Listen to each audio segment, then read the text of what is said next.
I don't see Rocky. See Rocky? No.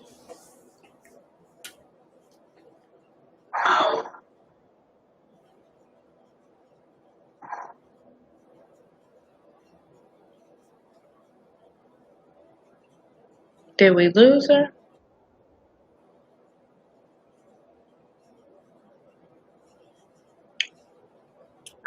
Probably so, because I don't see her. I don't either. But we are live, so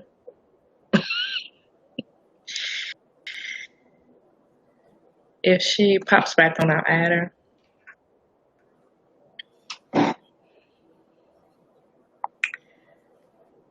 And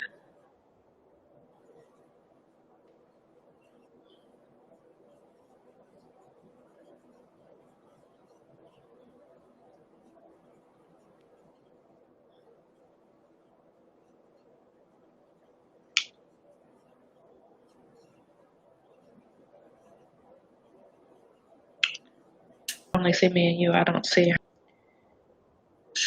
Like she's trying to pop back on.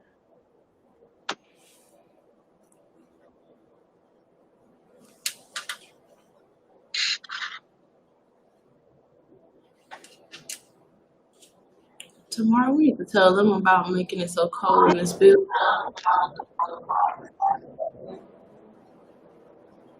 Cause like, what is the air on? Like 32?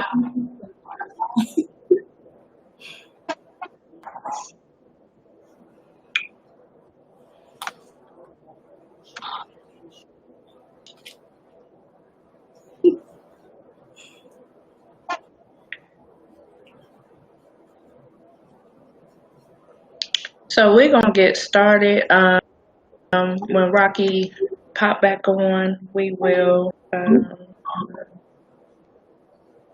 chime her in.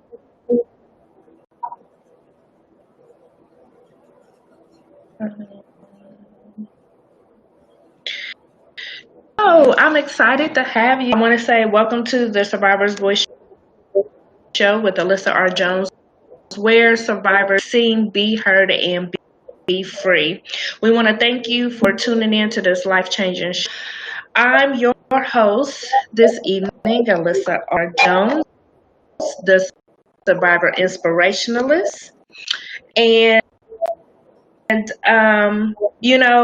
always tell people that I am a survivor advocate, a public speaker, award-winning author, and a lifetime achievement award recipient. For me, I know firsthand on how hard it is when you've been through life challenges and to really be able to have a platform to share your voice. So I'm excited about, being able to bring the shows back, being able to really give people a voice and a platform to really embrace their story, embrace their testimony, and, just move forward. I'm a survivor of domestic violence and sexual abuse.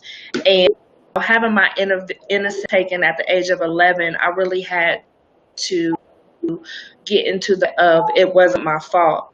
And then not only that, but as you know, Kenya, just moving through those challenges, it led me into toxic relationships. So I'm excited about, what we're talking about today, and excited about, just delivering people, just delivering yourself from people and really moving out of a toxic relationship. And so it's my sincere prayer that people are inspired by your testimony, story, and that they'll be able to, walk away with some nuggets that you have to share. You were on my Let Me Love You tour, and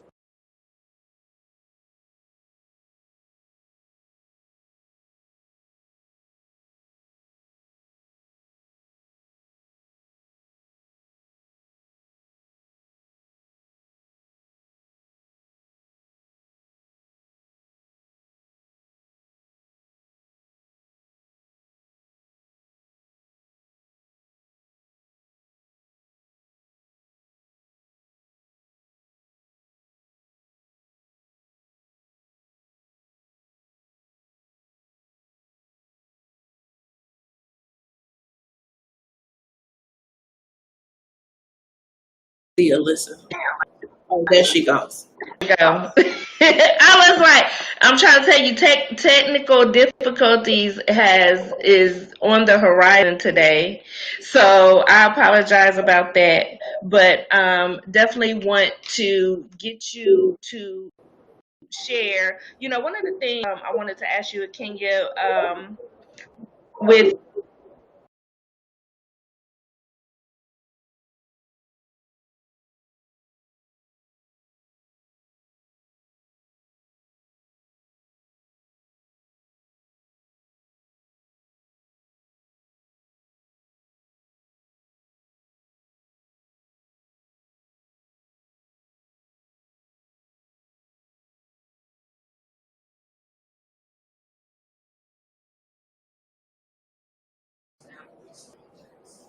Okay.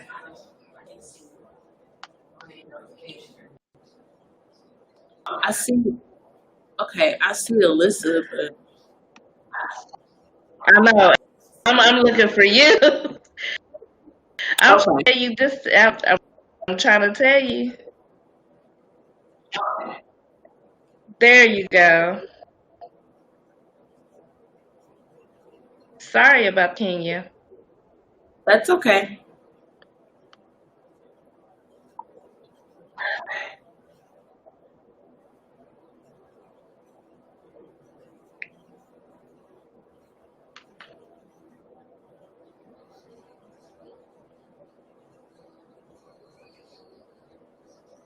So, can you hear me?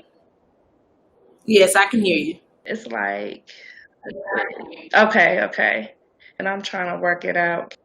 Can you bear with me here? Um, and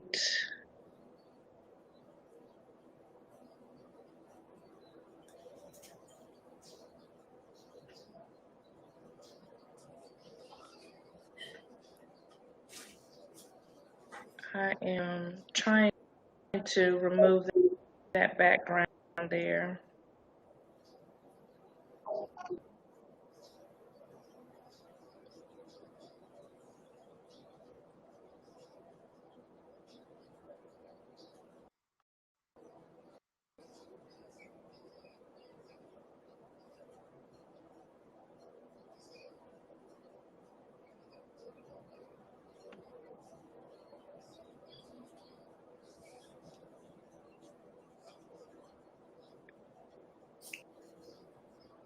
Give me just a second.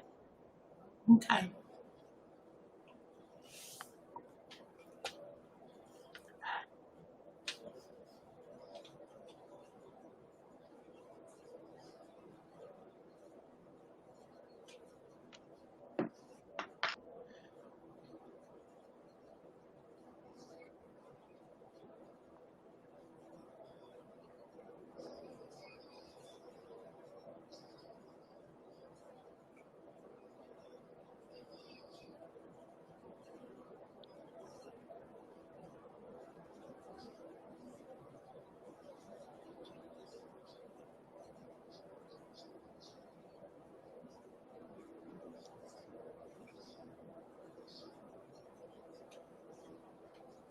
Okay, so Kenya, what I'm gonna do is I'm gonna make you primary so you could just share with the viewer.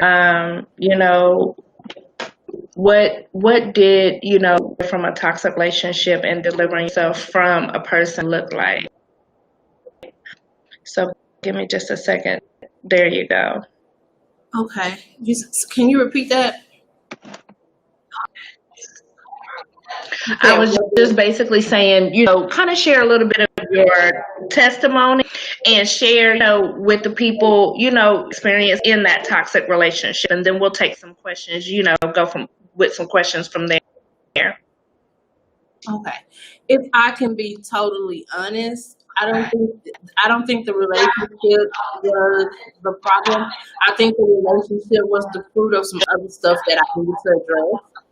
And it had a Okay. lot to do with some of my family background that I needed to deal with, that I needed to address. And it's a result of some of the things that we can become accustomed to normalizing when it comes to the way that people communicate with us, when it comes to the way that people are,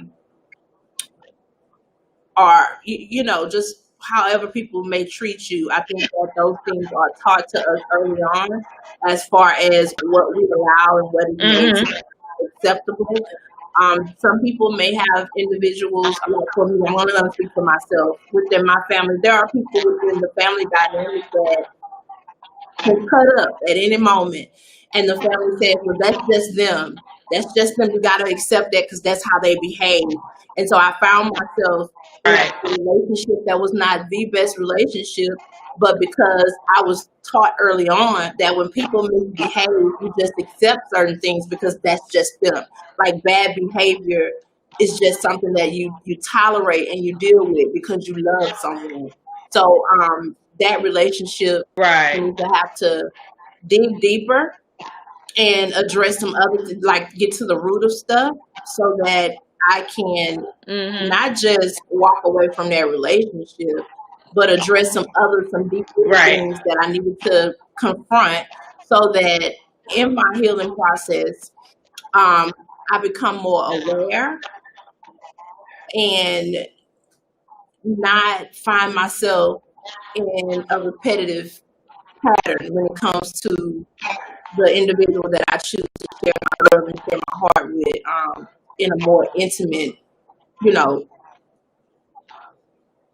thing as far as that relationship that I was in. But it took me to go through what I went through in that particular relationship um, to get to a deeper Mhm. place because when that relationship ended, I'm a person that needs to like process things, and sometimes processing for me means that I need to sit down and write out my thoughts. And amidst me writing out my thoughts, I came to the realization that although I'm an adult woman, living my life at the time in my 30s, because I'm 41 now, but living my life in my 30s, I was this 30 something woman walking around with this hurt little girl still inside of her that needed to be addressed. That's good. That that needed to be addressed, that I needed to take out the time and love on her and hug on her and not allow her to lead my life as far as when it comes to how I love and who I love. The things that I accepted as a kid, I came to the realization that I can't accept those things as an adult woman. Right.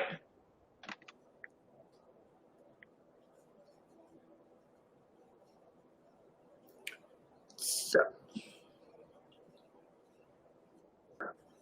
so yeah, that's really what it was. It was For some reason. Okay. So, with that being said, I heard you say something about, dealing with that little girl. What does that look like? Dealing with that looks like? Because I know through my struggles that dealing with that little girl was hard for me.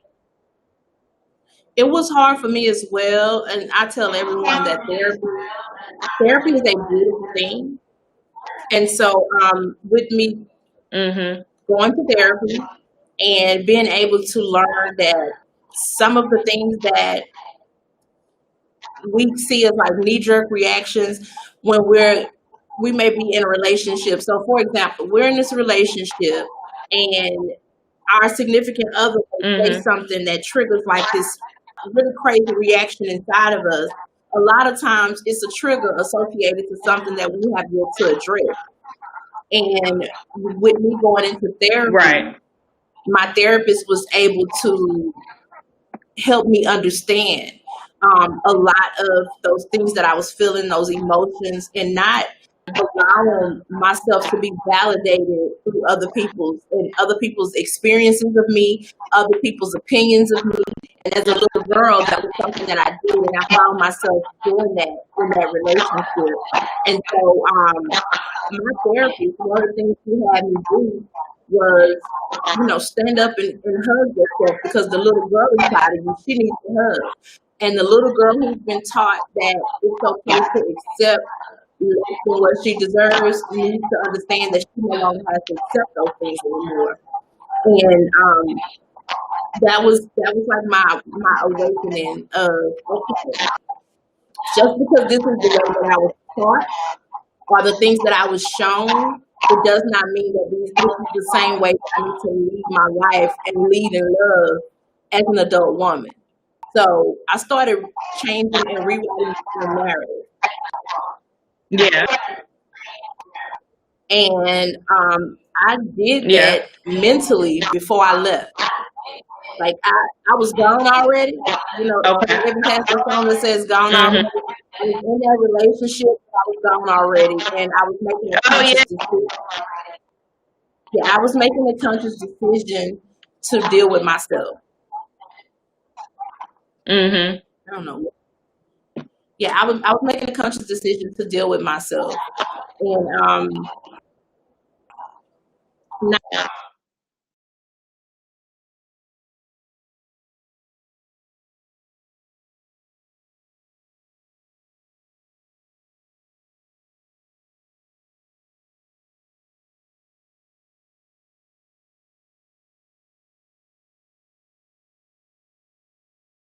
there's page. Okay,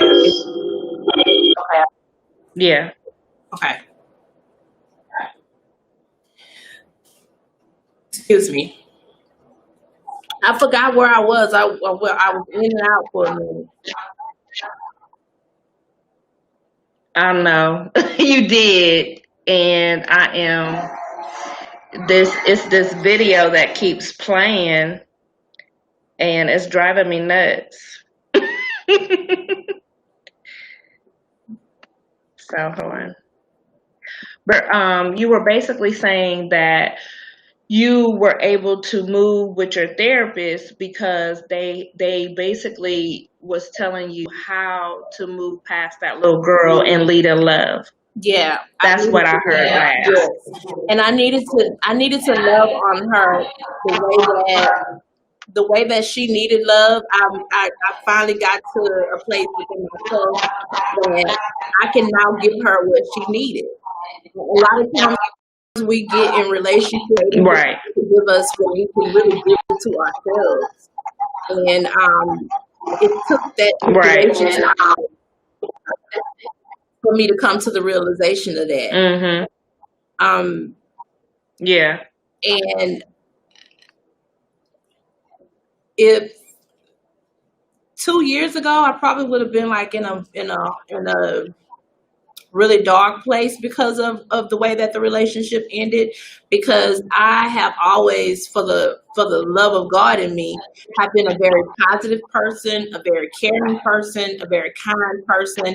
So for a second, I I was really tough on myself to say, so how did I end up in a relationship treating me in a way that I was being treated, um, when I treat myself well? Because a lot of times we think things that say that, well, you don't love yourself, that's how you get involved in situations as such. And that's not true. You can love yourself, with Okay. the love of God, and still can find yourself in a situation as such. Back to what I was saying, I grew up in an environment that was accustomed to loving people no matter what goes on with them, no matter how they treat you, no matter what they've done to you. And I found myself being okay with that as an adult woman in relationships, because that's what was taught to me. It was no consequences for bad Mhm. behavior. It was, those are not things that were shown to me. So because I thought that that's what you just accept, I just was accepting it and hoping that I can love this person enough to make them change. And this, to be honest with you, this relationship started off amazing. Like, he swept me off my feet, um, sending me dozens of roses. What you do? Yeah, sending me dozens of roses, and making me feel like I was the most beautiful girl in the world, and making me feel that I was a priority, and my thoughts were important, my dreams were important. And before that relationship, I was in a previous relationship, and I was maybe alone for maybe like a year. And that relationship was with someone who he saw me as, okay, a woman is supposed to be home and just take care of the kids and cook for her man and keep the house clean. And, when that relationship didn't pan out, fast forward, I get into this relationship with a man who not only does he encourages my dreams of me having my own business, but he begins to invest money in me having my own business. He supports me doing it. And I'm thinking that we're building a thing to where we're like this, we're going to be this power couple. And that just really like had me head over heels with him. Right. And the next thing I know, once I'm like all in, this gaslighting starts to take place to where there were things and signs that I would see that were those red flags that we should all be aware of, but I was ignoring them, choosing to ignore them at some point, and then Mm-hmm. at other points being made to believe that what I was seeing or feeling was an illusion. Um, So for that person that isn't familiar with what gaslighting is, explain that. so gaslighting, for instance,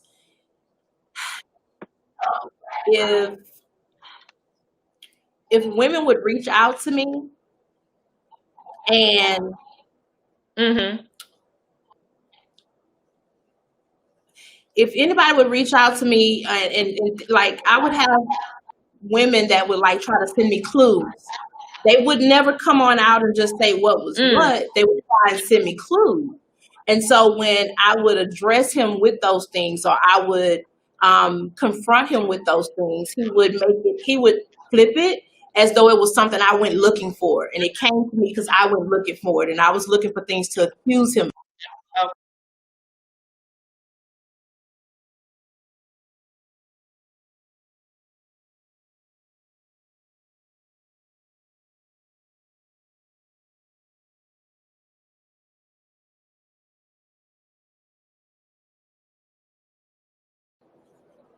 Okay, I'm back again. Okay. Jesus.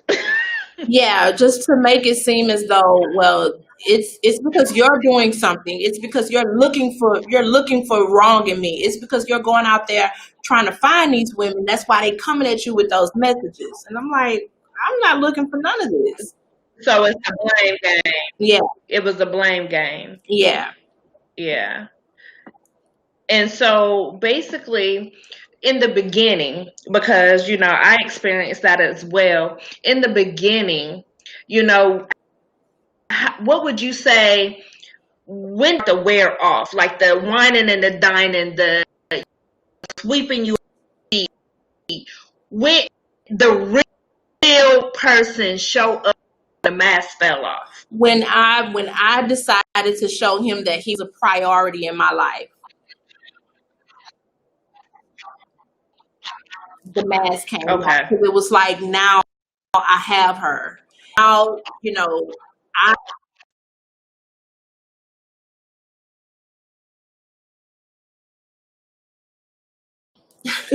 okay. Um, yeah, And once girl, I made I him don't like, know what's going on with this thing. I'm trying to no, tell you, but you know what? We're gonna get through this show. We're not gonna let the devil stop us what we doing, because I'm just like, I don't know what's going on, but I have to keep clicking to keep this video yeah, from going on. And so I don't know what's going on. But through this show, because yeah, but you are dropping some nuggets. it was once I decided to make him a priority. And I think that no matter what type of, no matter what, whether the relationship is extremely healthy, I think that sometimes we as women, we can start being way too all in, way too soon, and giving way too much of ourselves, and not still keeping ourselves as, like, the way that we should remain. I've done it myself. I have girlfriends that's done it, that as soon as you start getting into these relationships, you start losing yourself and not making yourself a priority. You no longer want to hang out with your girlfriends, or everything starts being about him and what he wants. Yeah. And we start rearranging our lives immediately in these relationships, and that was like my first mistake. I started making everything about what was accompanying his schedule, and what would, if he wants me on Saturday, then I'm here on Saturday. If he needs me to, whatever it was, Okay. once I started doing that, that's when the game changed. Okay. Okay.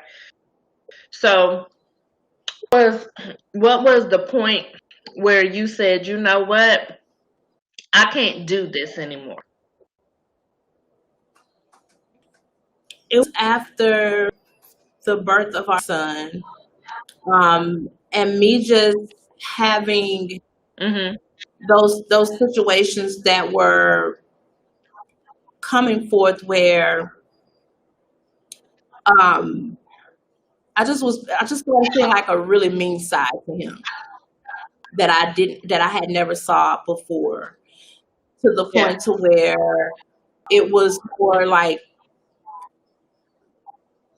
demeaning, and wanting and trying to belittle me, and trying to belittle my efforts, and making Mhm. an attempt to make it seem as though I had no friends, I had no support, because what I did was I moved myself from Houston, where all my friends and all my family, and I moved to his town, this little country town that he lives in, and everything was about him. I didn't Mhm. have any friends that I could talk to. I didn't have any family that I could turn to. I would have to come, 2 hours almost, just for me to be with my family and near my family. And I was around everything that was about him, all of his family, all of his friends, his work. And I started realizing that I was losing me for someone that wasn't valuing me. And Right. the one thing I did not want was to, as a mother, I'm like, I have a son now. I have other children, which are all girls. But what I'm very careful of, I have to be mindful with raising my son. I can be raising another woman's dream or another woman's nightmare. And I felt like I was just, Right. Yeah, that's good.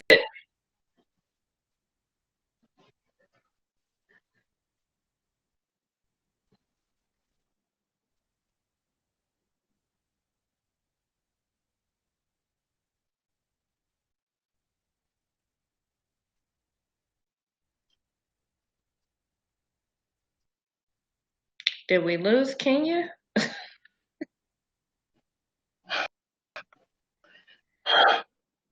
I